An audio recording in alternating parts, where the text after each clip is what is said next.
ตำเหลือพริกหน่อยค่ะ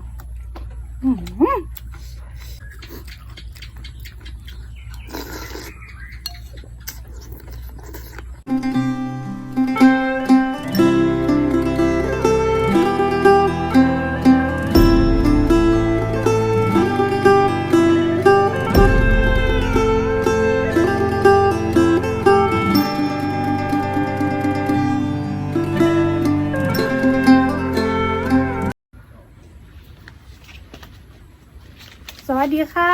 มื้อนี้ก็มาพอกับช่องโอเอพาแซ่บชาแนลนะคะมื้อนี้โอเอได้เมนูนี่ค่ะก๋วยเตี๋ยวแบบเผ็ดๆเลยค่ะแบบปรุงเผ็ดๆเลยค่ะก็มี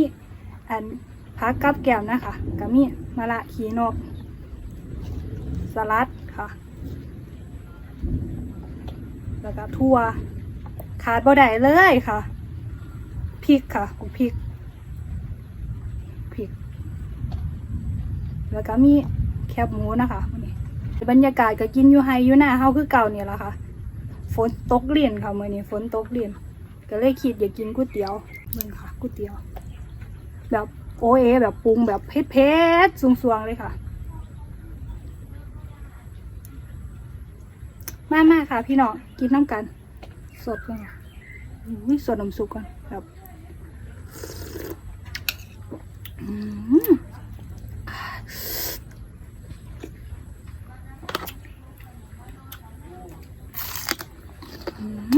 แป๊บนึงใส่ค่ะครับ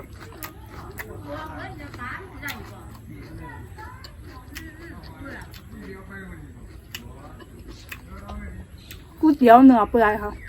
นี่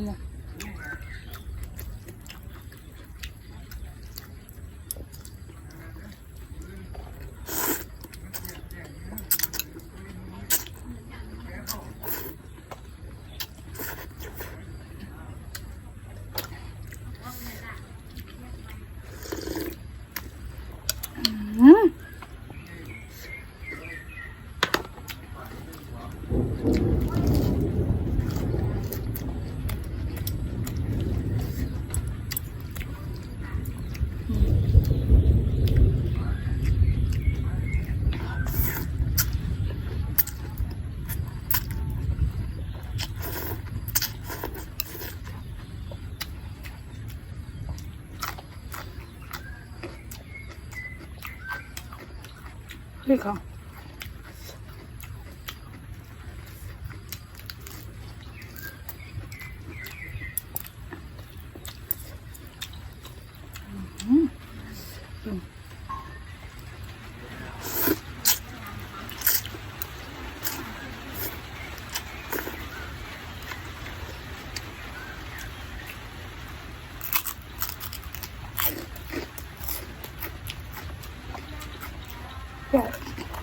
ฝนไม่เลยค่ะฝนตกจริงค่ะฝนหนักเบิ่งเห็นตูดมันเยี่ยมไหมคะ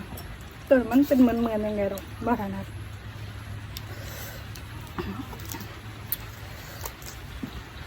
ให้ไปกินข้าวนี้ยำพักไว้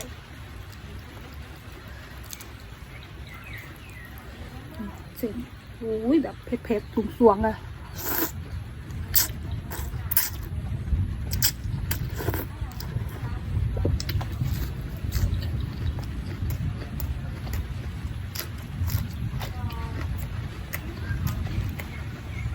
ก็มาละอีกแล้ว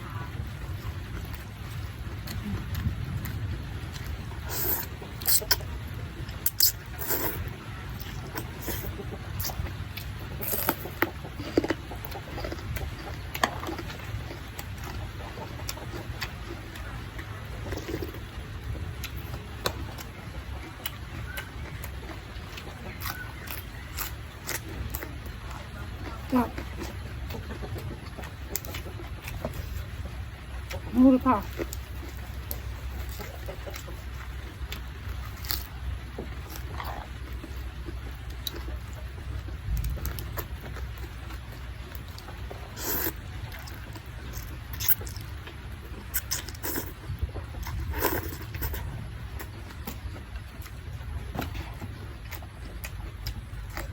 บร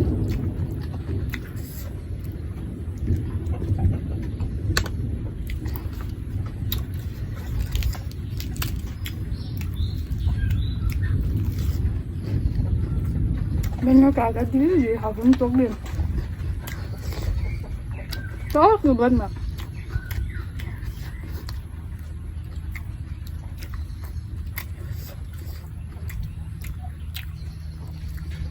มาเด้อค่ะพี่น้องกินก๋วยเตี๋ยวกระแจกก็โอเอค่ะ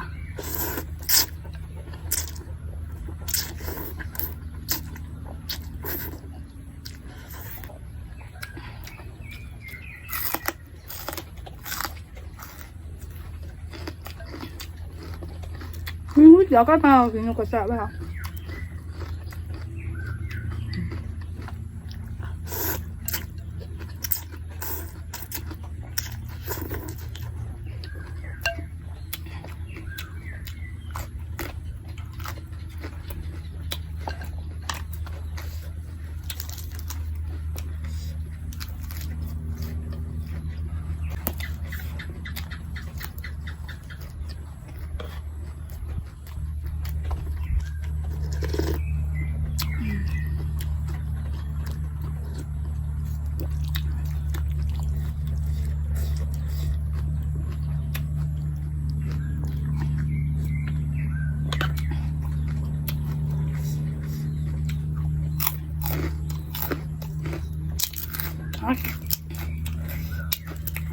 แค่หมูสังเกลือ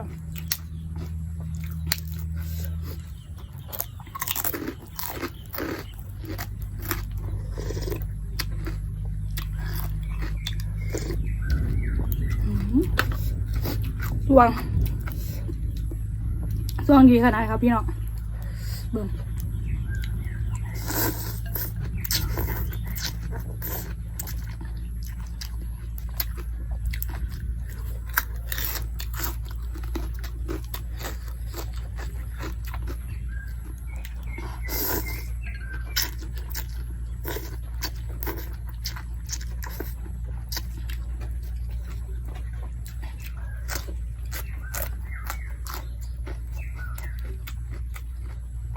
ตามเราพริกหน่อยค่ะ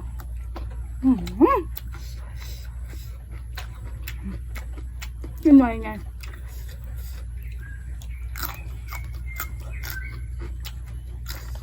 แบบนั้น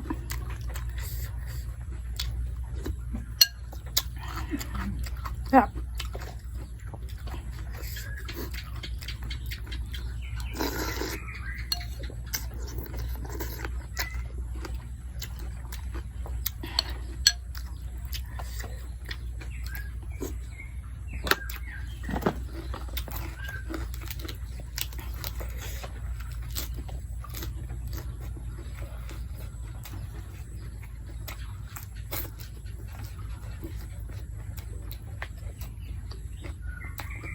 กินแบบแสบๆบ่ห่วงงามเลยค่ะ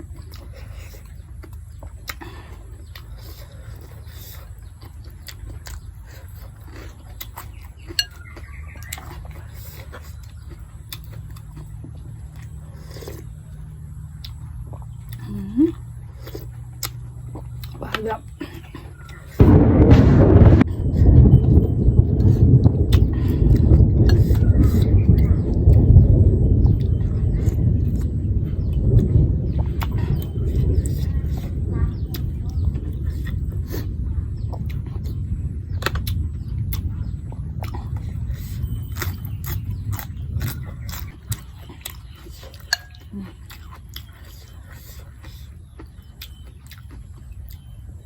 คำเนี่ยบ่ต้องเบา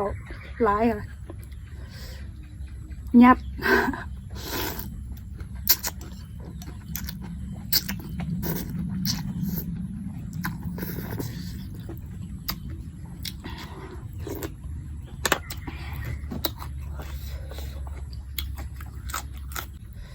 ลูกศิษย์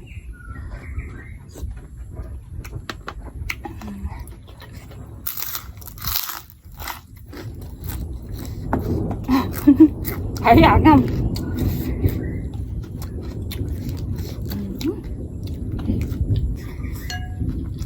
มา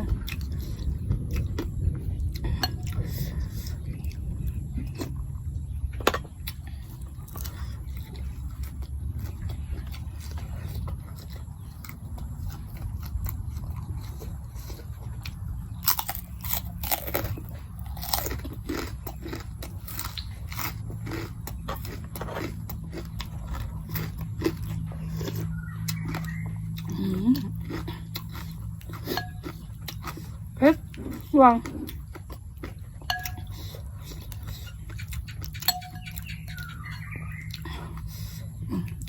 ทำไง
กินแก้วค่ะ